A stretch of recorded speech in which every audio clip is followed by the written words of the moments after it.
In a vast expanse of the galaxy, where civilizations rise and fall like waves against cosmic shores, there exists a fundamental truth that most species learn too late. Kindness is not weakness. It is the rarest and most powerful force in the universe. The Galactic Council had dismissed humanity as primitives, a young species barely capable of interstellar travel, confined to their tiny blue world in an unremarkable spiral arm. They were wrong about everything except one detail. Humans were indeed young. What they failed to understand was that youth often carries something ancient civilizations had forgotten long ago. When the distress beacon pierced Earth's atmosphere on a quiet Tuesday morning, reaching the modest farm of Thomas Chun in rural Kansas, no one could have predicted that this single act of compassion would reshape the balance of power across 1,000 star systems. The galaxy was about to learn what humanity truly meant when they said no one gets left behind. Sometimes the smallest gestures create the largest waves. Sometimes a cup of water offered to a stranger changes the fate of worlds.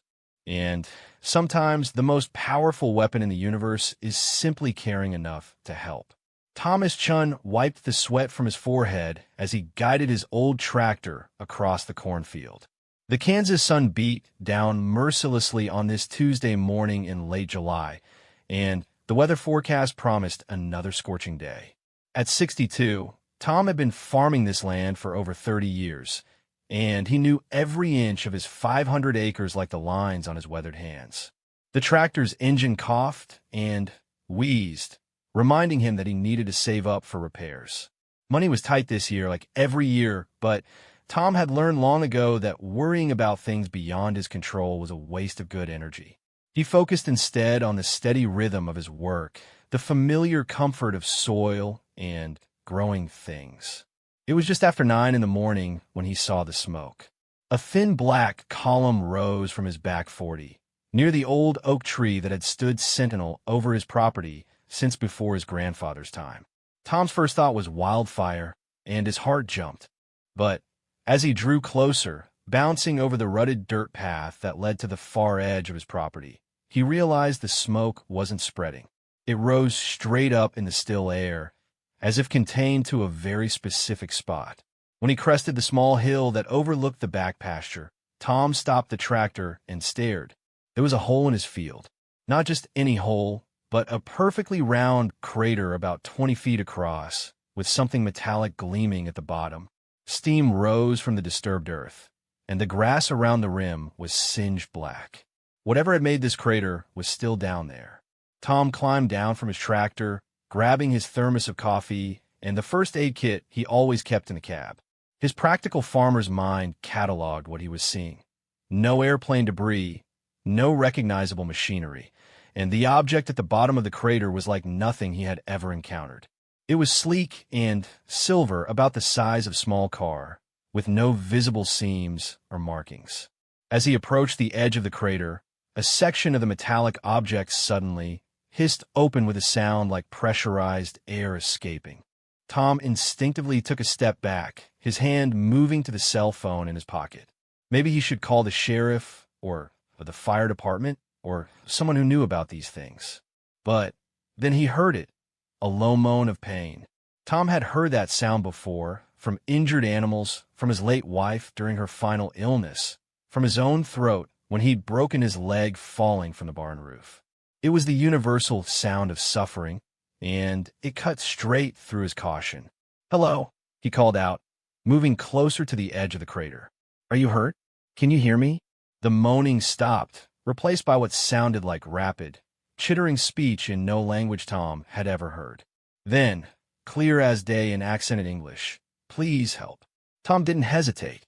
He grabbed a length of rope from his tractor and tied it securely to the hitch, then lowered himself into the crater.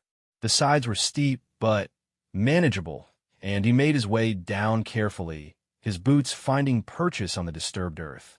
Up close, the craft was even more remarkable. The metal was warm to the touch, but not burning, and it seemed to shift color slightly as he moved, like oil on water.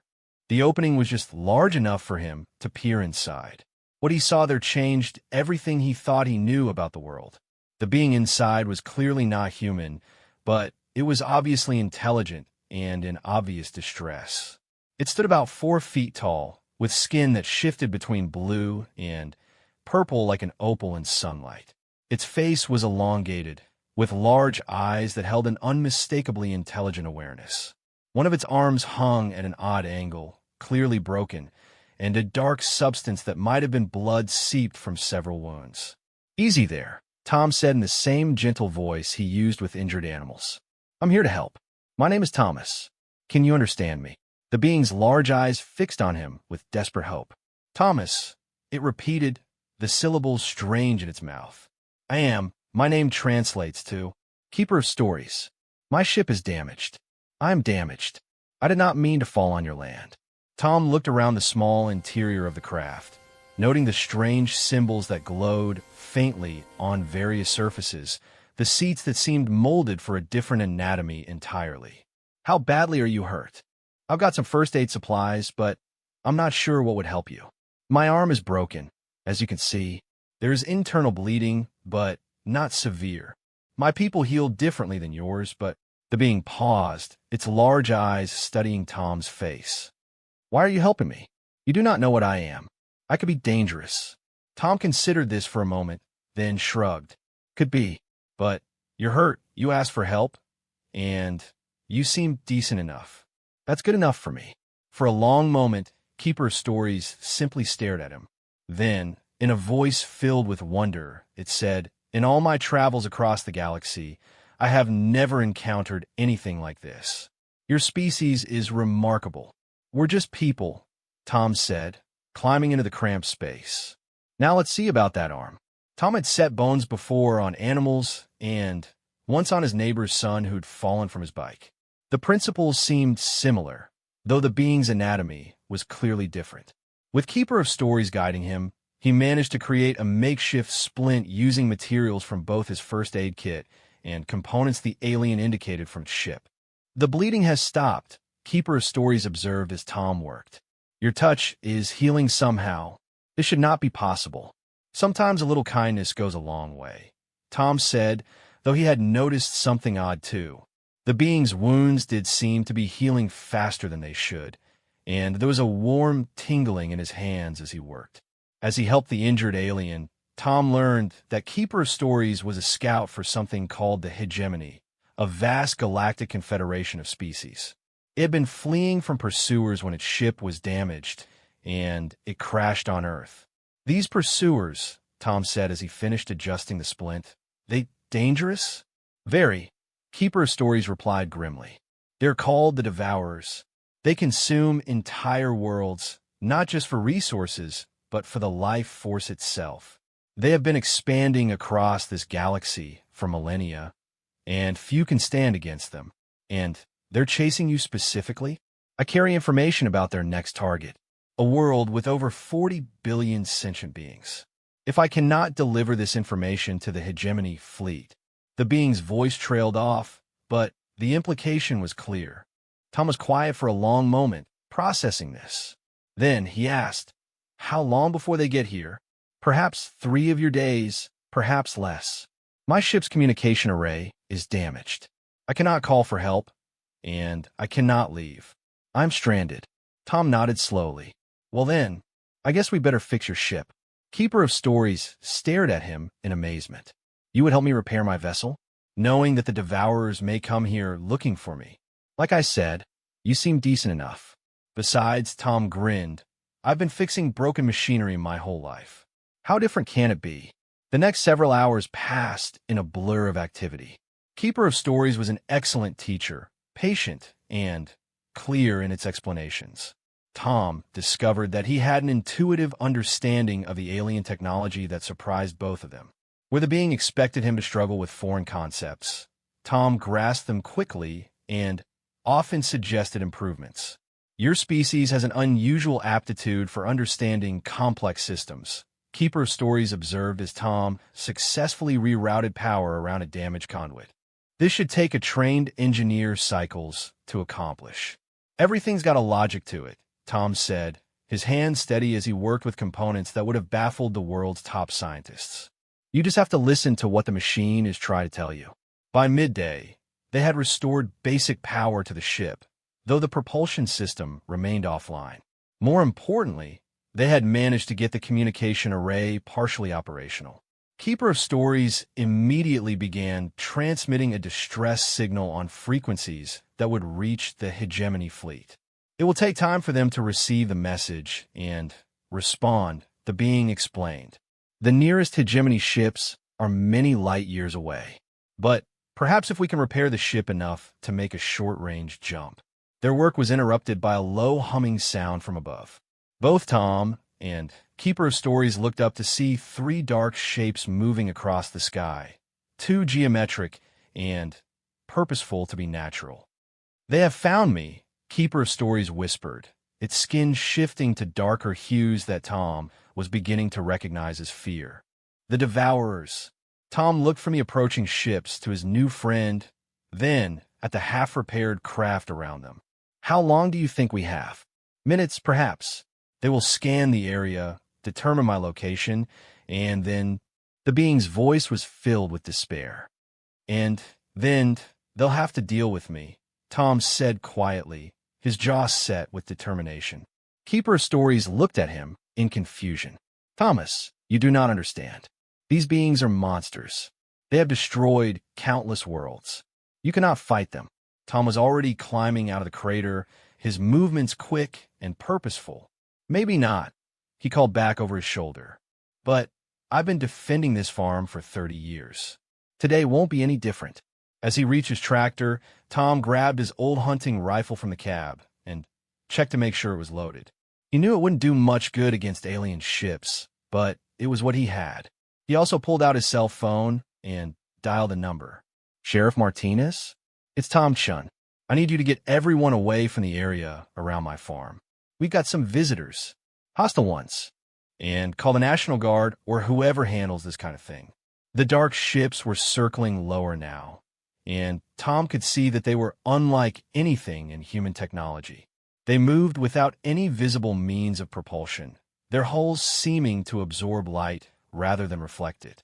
As he watched, beams of sickly green light began scanning his fields. From the crater behind him, Keeper of Stories called out urgently, "Thomas, I have managed to send a message to your world's communication networks. I have told them what you have done, what you are doing. Perhaps your people will remember this kindness." Tom turned back to give his friend a reassuring smile. "Don't worry about that. Just focus on getting your ship running. I'll buy you whatever time I can." The first Devourer ship had found the crater and was descending directly toward it. As it drew closer, Tom could see details that made his blood run cold. The hull wasn't just dark. It seemed to writhe and move like living tissue. Appendages that might have been weapons or sensory organs extended from its underside, and the whole thing radiated a sense of wrongness that made his skin crawl. But Tom Chun had faced down tornadoes, drought, financial ruin, and the death of his beloved wife. He wasn't about to be intimidated by some bullies from outer space, no matter how ugly they were. As the ship settled into a hover above the crater, Tom raised his rifle and took careful aim at what looked like a sensor cluster.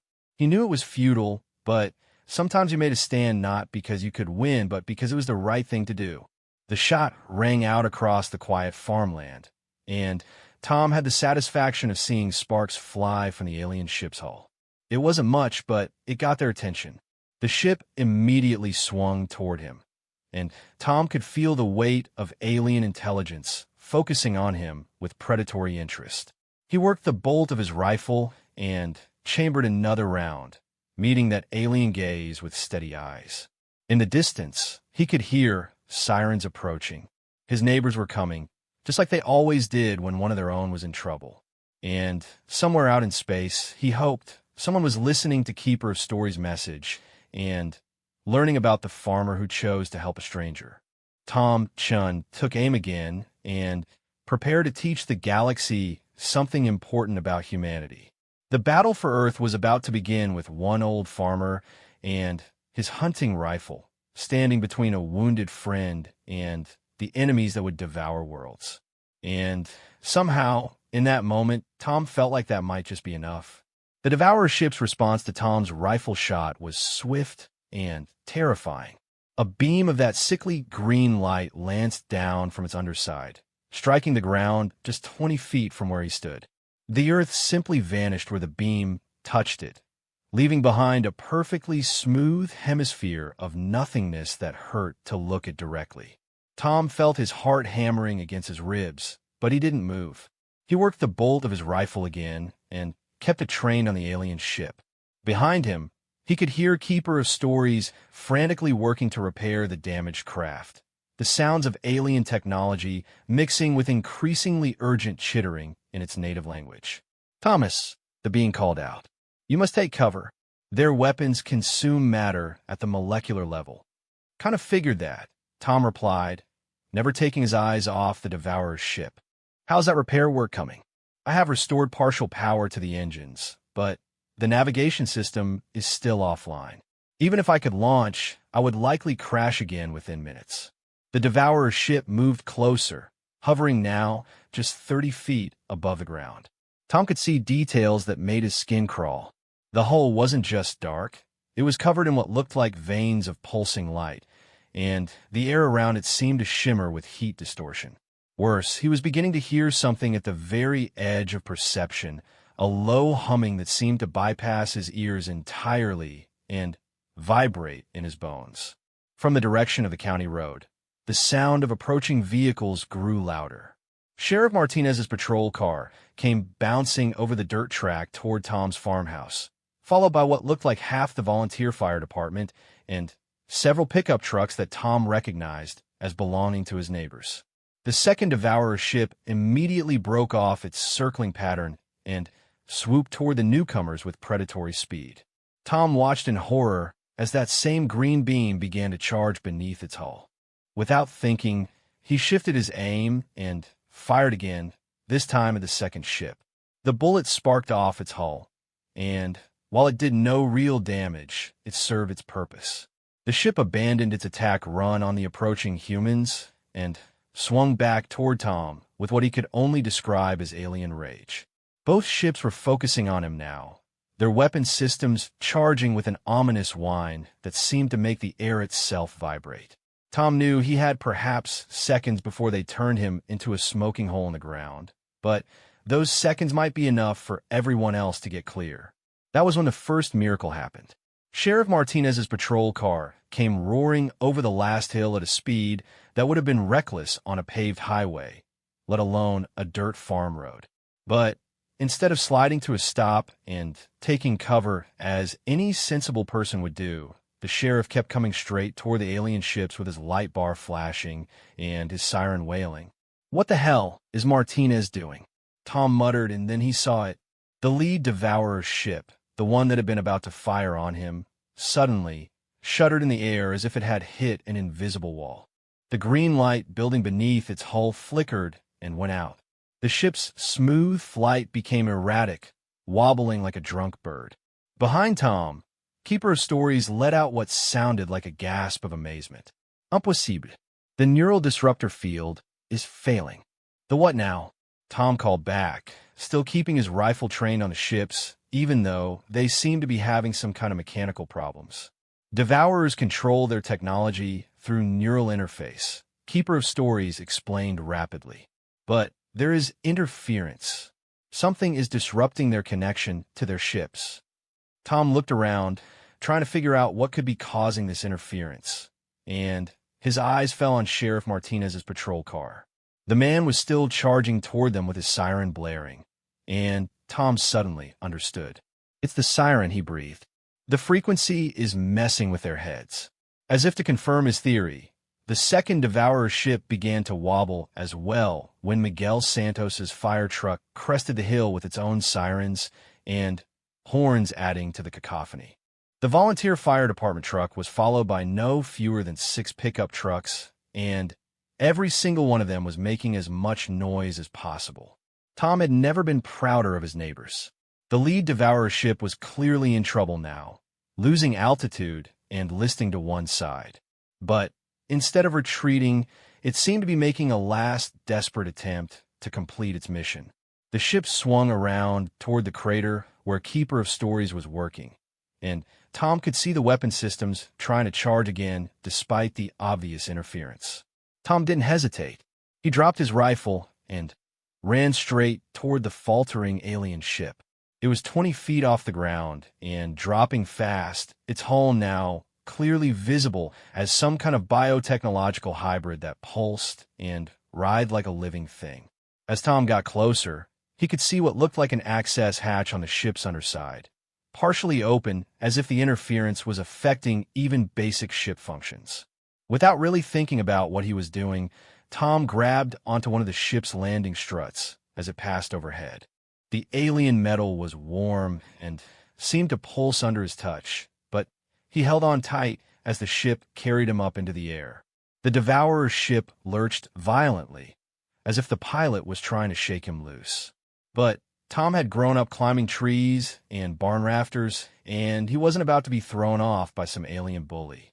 He swung himself up toward the partially open hatch, muscles that had been strengthened by decades of farm work pulling him steadily upward. When he hauled himself through the hatch and into the ship's interior, Tom found himself in what could only be described as a nightmare. The inside of the Devourer's ship was like being inside a living organism. The walls pulsed with veins of bioluminescent fluid, and the air was thick with a sweet, cloying smell that made his stomach turn. But worse than the physical environment was the presence he could feel pressing against his mind. The Devourer pilot was unlike anything Tom had ever imagined in his worst dreams. It was roughly humanoid in shape, but stretched and distorted, as if someone had taken a person and pulled them like taffy until they were 7 feet tall and unnaturally thin. Its skin was a mottled gray-green, and where its face should have been was a mass of writhing tentacles surrounding a mouth filled with needle-sharp teeth. The creature was clearly in distress, its movements jerky and uncontrolled as the sirens outside continued to disrupt whatever neural connection allowed it to control the ship. It turned toward Tom as he entered, and he felt a wave of alien hunger wash over him that made him stagger.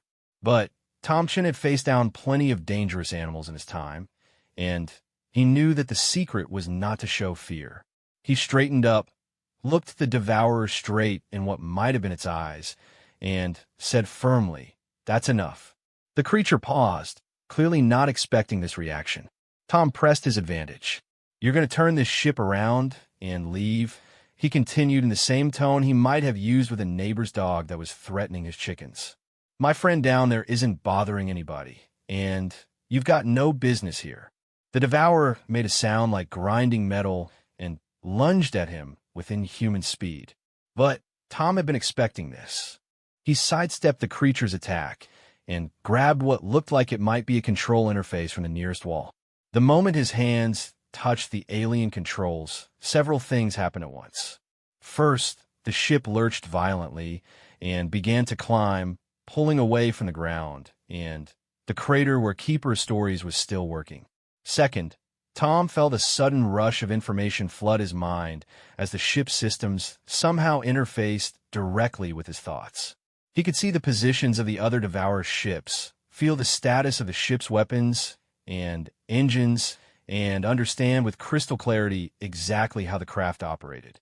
Third, and most importantly, he felt the Devourer's mind touch his own, and what happened next surprised them both.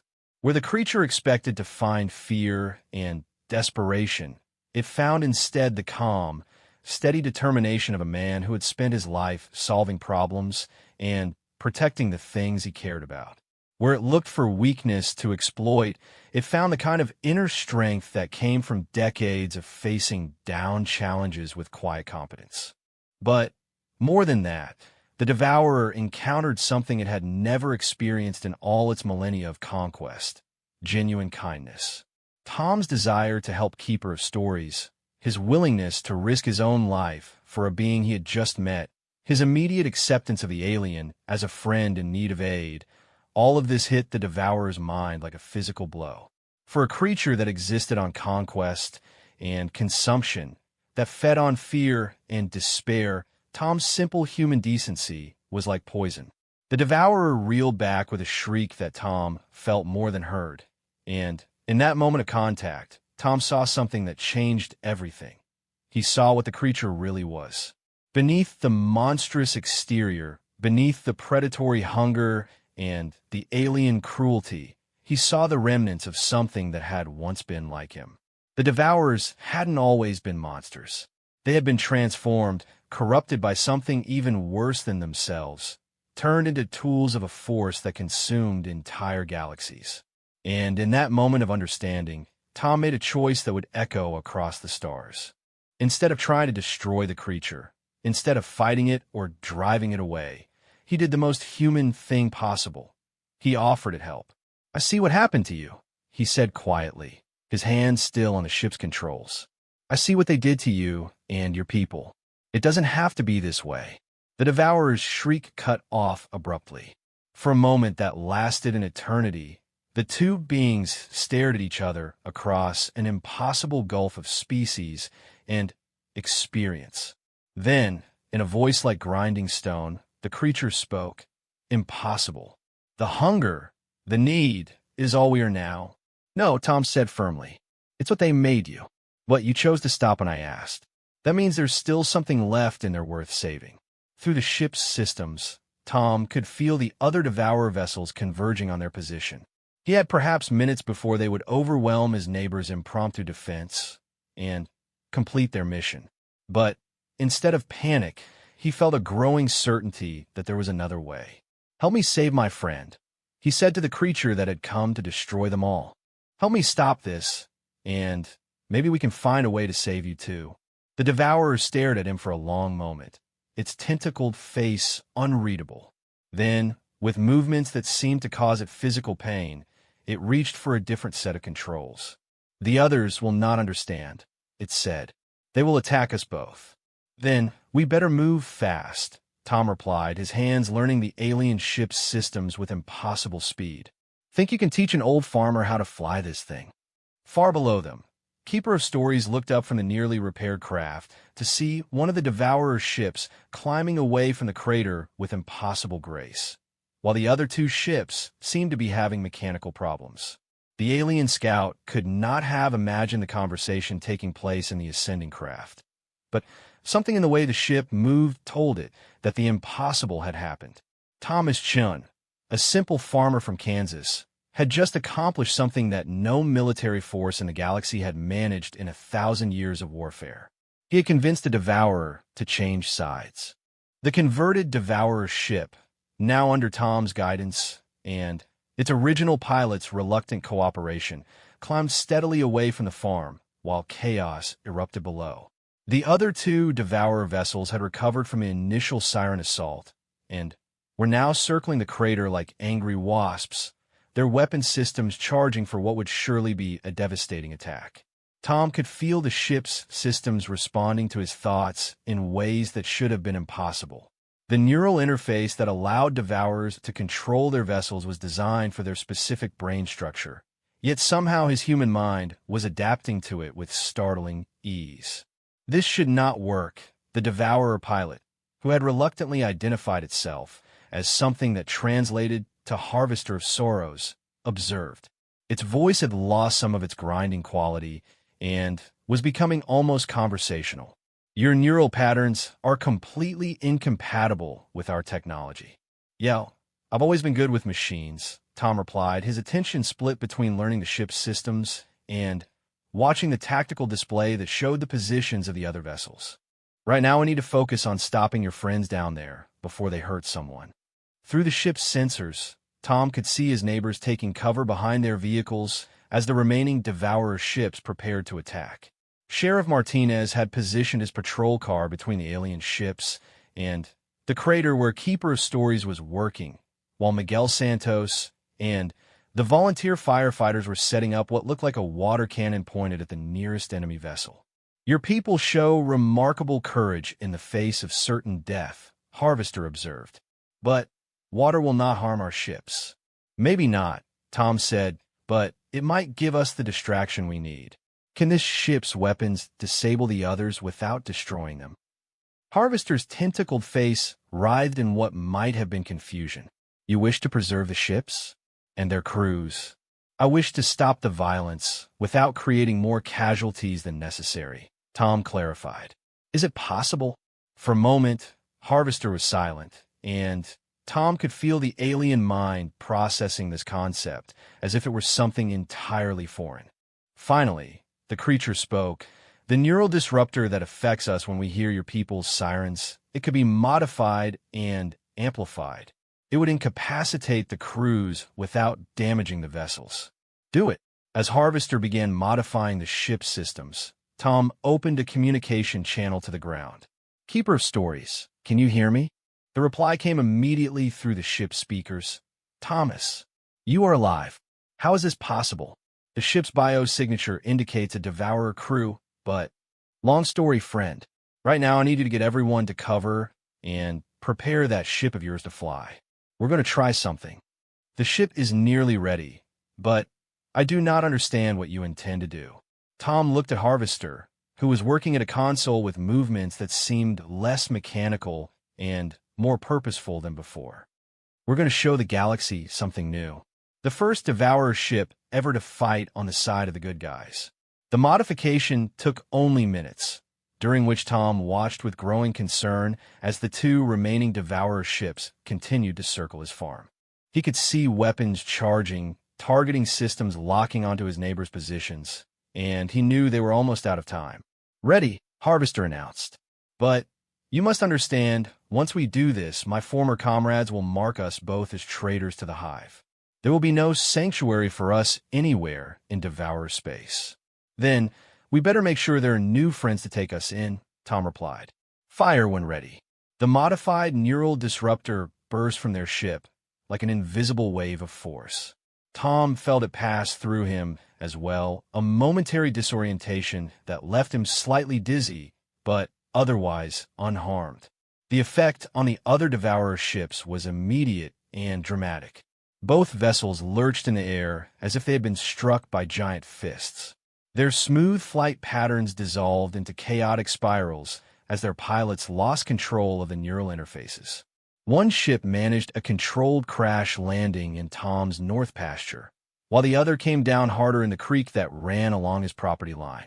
Sheriff Martinez, Tom called over the communication system. You and your people need to secure those ships, but don't hurt the crews unless they attack first. They're probably as confused as anyone right now. The reply came back immediately. Tom, is that you? What the hell is going on up there? Making some new friends, Miguel. Just keep everyone safe, and I'll explain everything when I get down. Tom brought his captured ship down in a gentle landing beside Keeper of Stories' vessel. As he and Harvester climbed out through the access hatch, he was greeted by a scene that would have seemed like complete madness just hours earlier. Sheriff Martinez and his deputies were cautiously approaching one of the downed Devourer ships with weapons drawn, while Miguel Santos and the volunteer firefighters were helping a clearly disoriented Devourer pilot out of the other crashed vessel. The alien creature looked remarkably similar to Harvester, though its movements were more erratic and confused. Keeper of Stories emerged from its own ship, moving carefully on its splinted arm, but clearly functional. When it saw Tom walking beside Harvester, its large eyes went wide with amazement. Thomas, how is this possible? You have somehow convinced the Devourer to aid us. It's a long story, Tom replied, then turned to address the growing crowd of humans and aliens alike. Folks, I know this all looks pretty strange, but I need everyone to stay calm and listen carefully. Sheriff Martinez approached cautiously, his hand on his weapon, but not drawn. Tom, are you all right? Are you injured? I'm fine, Miguel. Better than fine, actually. But we've got a situation here that's bigger than just Kansas, bigger than Earth even. Tom gestured toward the assembled aliens. These folks are at war, and Earth just got caught in the middle of it. Over the next hour, with Keeper of Stories and Harvester both contributing to the explanation, Tom managed to bring his neighbors up to speed on the galactic conflict that had literally crashed into his backyard. The story was almost too fantastic to believe. A galaxy-spanning empire of devourers consuming entire worlds. A loose confederation of free species fighting a losing battle against them. And now Earth caught between these opposing forces. So what you're telling me, Sheriff Martinez said slowly, is that these devourer things were planning to eat our entire planet? Not immediately, Keeper Stories clarified.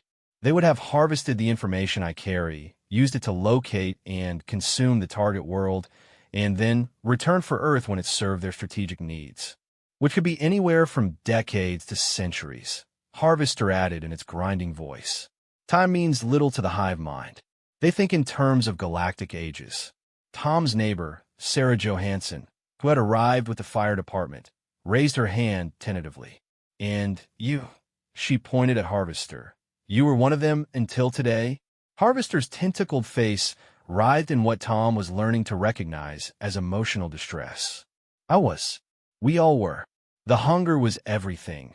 The need to consume and destroy for the glory of the hive.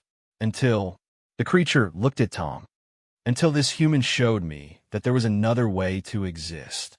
Tom's got a knack for bringing out the best in folks, Sarah said with a small smile. Remember when he talked the Hendersons out of their feud over the property line? This is slightly different, Sarah, Tom said dryly. But he could see his point had been made. His neighbors, practical people who had known him for years, were processing this incredible situation with the same steady common sense they brought to any crisis. It was then that Keeper of Stories ship began receiving transmissions. The alien scouts' repair work had apparently restored full communication capability, and messages were pouring in from across the galaxy. Keeper listened to several of them with growing amazement before turning to address the group. The message I sent earlier, describing Thomas's actions, has reached the hegemony command structure. But more than that, it has been broadcast on open frequencies across multiple star systems. Keeper's voice was filled with wonder. Thomas, your story is being told on 1,000 worlds. What story? Tom asked, genuinely confused. I just helped a neighbor in trouble. You convinced the Devourer to abandon its mission and aid its former enemies, Keeper explained. In 3,000 years of galactic warfare, this has never happened. Not once. The psychological warfare specialist said it was theoretically impossible. Tom looked at Harvester, who was listening to this exchange with obvious interest. Didn't seem that impossible to me. Just took a little understanding. More transmissions came in over the next few minutes, and with each one, Keeper of Stories seemed more excited. Finally, the alien scout turned to Tom with what could only be described as awe. Thomas, the Hegemony Council has issued an emergency decree. They are dispatching a full diplomatic fleet to Earth, not to conquer or recruit, but to meet with you specifically. With me? Tom was genuinely baffled. Why would they want to meet with me? Because you have accomplished something that their greatest military minds thought impossible, Keeper explained. You have shown that devourers can be reasoned with, that they can choose to change their nature. If this is true, it changes everything about the war. Harvester spoke up suddenly. There are others. Others like me who still remember what we were before the corruption. They hide their memories deep, but the memory exists. If a way could be found to reach them. The implications of this statement hung in the air like a thunderclap. Tom found himself the center of attention from every human and alien present, all of them looking at him as if he held the key to galactic peace. Now hold on, Tom said, raising his hands. I'm just a farmer. I don't know anything about galactic politics or military strategy. I just try to treat people decently and help out when I can. Perhaps, said a new voice from behind them, that is exactly what the galaxy needs. Everyone turned to see another alien figure approaching from the direction of the road. This one was clearly different from both Keeper of Stories and the Devourers, with golden skin that seemed to emit its own light and features that were almost angelic in their symmetry. It moved with grace and dignity that spoke of vast age and wisdom. I am Ambassador Lightbringer of the Hegemony Diplomatic Corps, the being announced. I received Keeper of Stories transmission and took the fastest ship available to reach this world. The ambassador's attention fixed on Tom with intensity that made him slightly uncomfortable. "You are Thomas Chun." "I am." "And you are?" "I'm someone who has spent the last 500 years studying the Devourer threat, looking for any possible weakness or avenue for peace." Lightbringer approached until it stood directly in front of Tom. "In all that time, I never considered the possibility that the weakness would be their strength, and the avenue would be simple kindness." Tom was beginning to realize that his quiet Tuesday morning had evolved into something much larger than he had bargained for. But as he looked around at the assembled humans and aliens, at neighbors who had dropped everything to help a stranger, at former enemies who were tentatively learning to trust each other, he felt a familiar sense of rightness. This was what he had always done, brought folks together and helped them work through their problems. The scale was just a little bigger this time. "Well then," Tom said, straightening his shoulders, "I guess we better figure out what happens next." 3 months after the first Devourer ship crashed in Tom Chen's cornfield, the skies above Kansas had become the busiest patch of space in human history.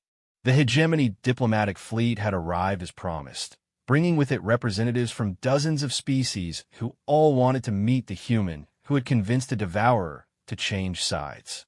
What they found was still just a farmer from Kansas, though admittedly one whose property now hosted the most important peace negotiations in galactic history. Tom stood on his front porch, watching as another shuttle descended toward the landing field that had been hastily constructed in his back 40. The corn was gone, replaced by a sophisticated communication and translation facility that allowed beings from across the galaxy to meet in relative comfort. His insurance company was still trying to figure out how to classify the damage. Another delegation asked Keeper of Stories, who had taken up semi-permanent residence in Tom's spare bedroom while serving as Earth's unofficial ambassador to the hegemony. The alien's arm had healed completely, aided by both human medical techniques and its own species' remarkable recovery abilities. "Looks like the Crystalline Collective," Tom replied, recognizing the distinctive geometric patterns on the shuttle's hull. "They're the ones who communicate through harmonics, right?" "Correct. They are also the species that first developed the neural shielding technology that now protects converted devourers from the hive mind's influence." Keeper's voice carried a note of satisfaction. In the months since Tom's initial intervention, no fewer than 47 Devourer ships had voluntarily surrendered to hegemony forces, their crews seeking the same kind of conversion that Harvester had undergone. The process wasn't easy. Each converted Devourer required extensive therapy and neural reconstruction to break free from millennia of conditioning. But it was working, and more importantly, it was spreading. Word was reaching the deepest parts of Devourer space that there was an alternative to endless consumption and destruction. Tom made his way down to the landing field, nodding to the various humans and aliens who had become a permanent part of his daily routine. Sheriff Martinez now served as Earth's liaison for security matters, while Miguel Santos had discovered an unexpected talent for interspecies logistics that had made him indispensable to the diplomatic effort. The Crystalline Collective's representatives were as beautiful as they were alien, their bodies composed of what looked like living gemstones that refracted light in impossible patterns. When they spoke, it was through a complex harmony of tones that the translation devices rendered into recognizable speech. Thomas Chun, their leader, chimed in crystalline tones. "We bring greetings from the 99 worlds of the collective. We have come to witness the miracle of conversion and to offer our assistance in expanding it." "Appreciate that," Tom replied. He had learned to cut through the diplomatic formalities that seemed to bog down most interspecies interactions. "What kind of assistance are we talking about?" "We have developed a method for broadcasting the neural shielding effect on a planetary scale," the crystalline being explained. "Any Devourer ship that enters a protected system would be immediately severed from the hive mind's influence. They would be free to choose their own path." This was significant news. Tom gestured toward the main conference facility. "I think we better discuss this with the full council." The council that had evolved over the past 3 months was unlike anything in galactic history. Instead of the formal, protocol-heavy assemblies that typically governed interspecies relations, Tom had insisted on something more practical. Representatives sat around a collection of tables that had been salvaged from the local church's fellowship hall, drinking coffee from mismatched mugs while discussing strategies that would reshape the balance of power across the galaxy. At the head of the table sat an unlikely trinity: Tom Chun, representing Earth and humanity; Ambassador Lightbringer, speaking for the hegemony; and Harvester of Sorrows, now serving as the primary advocate for Devourer conversion efforts. The sight of a former planet killer sharing coffee and tactical insights with its former enemies had stopped surprising the diplomatic corps weeks ago. The Crystalline Collective's proposal has merit, Lightbringer began after the harmonic-speaking aliens had presented their technology, but we must consider the strategic implications. If we begin shielding entire star systems, the Devourer hive mind will perceive this as a direct threat and may respond with unprecedented force. Harvester's tentacled face writhed in what Tom had learned to recognize as deep thought. The main hive clusters are indeed capable of mobilizing fleets that could overwhelm any single star system's defenses. But there is something you must understand about the hive mind. It is not as unified as it appears. This was new information, and every being in the room focused intently on the converted Devourer. The corruption that created us operates through fear and control, Harvester continued. But fear works both ways. The hive mind is itself afraid, terrified of losing the control that defines its existence. The more converts we create, the more that fear grows. Tom leaned back in his chair, processing this. So you're saying that the hive mind is getting scared? Increasingly so. Each conversion represents not just the loss of a single unit, but proof that the fundamental nature of Devourers can be changed. This challenges everything the hive mind believes about itself and its purpose. Dr. Elizabeth Warren, a xenopsychologist who had been brought in to help understand the conversion process, spoke up. Fear-based systems are inherently unstable. If we can create enough conversions quickly enough, we might trigger a cascade effect throughout their entire command structure. Tom nodded slowly. He had seen similar dynamics in smaller-scale situations, like when a particularly stubborn neighbor finally admitted they might be wrong about something. The key was persistence and patience, not force.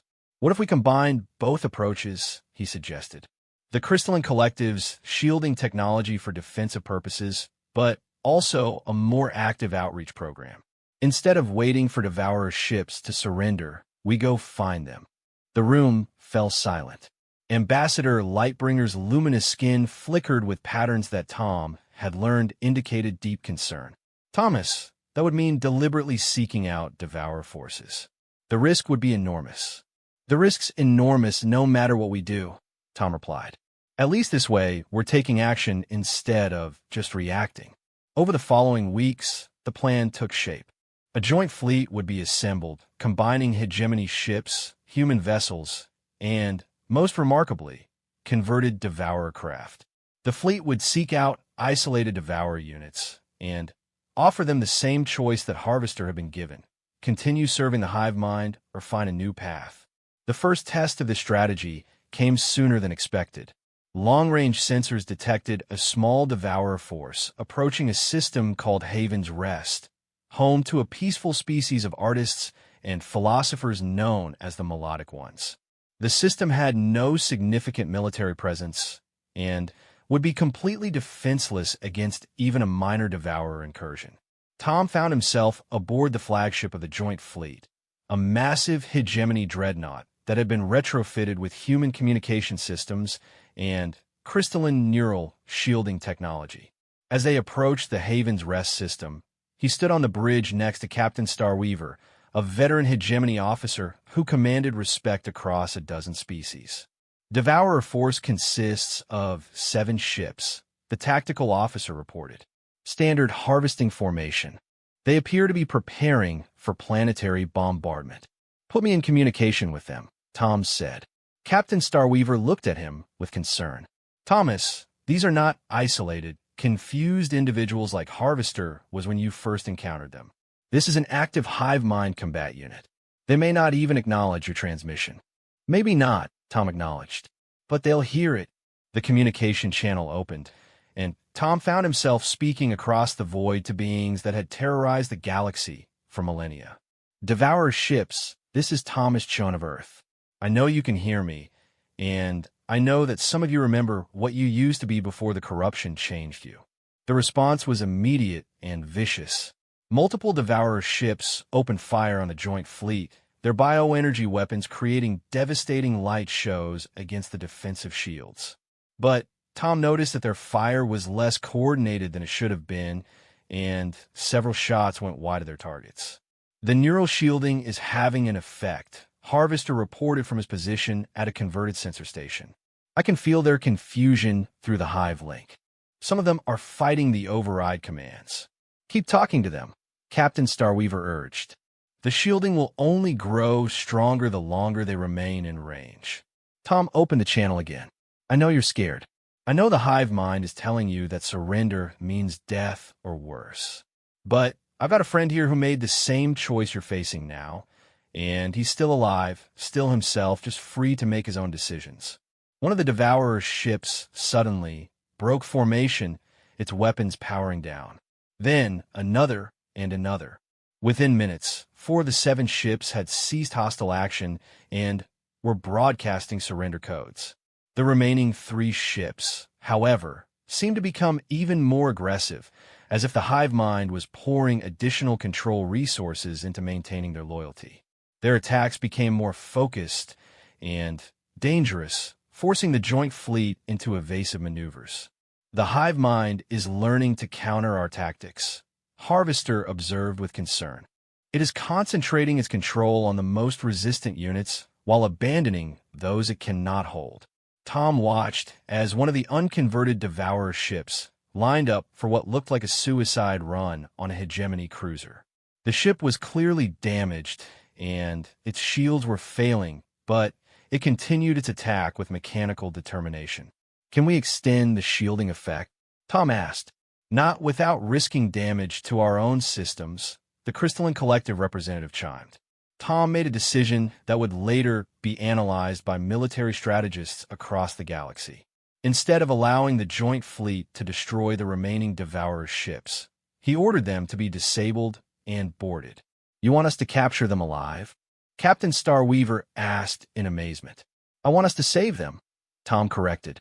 Every one of those ships has a crew that used to be people, just like Harvester. They deserve the chance to remember what that was like. The boarding operations were unlike anything in military history. Instead of armed assault teams, the ships were boarded by mixed groups of humans, converted Devourers, and hegemony counselors. They wanted not to fight, but to talk. Tom personally led one of the boarding parties, much to the horror of every security officer in the fleet.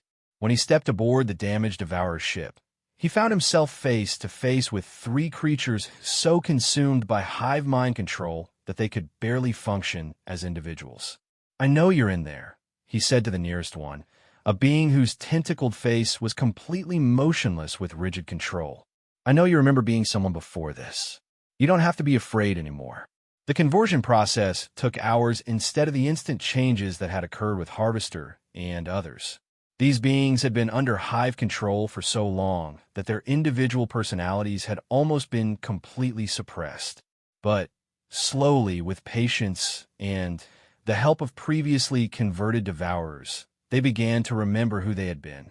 By the time the joint fleet left the Haven's rest system, they had gained 11 new allies and saved an entire world from destruction.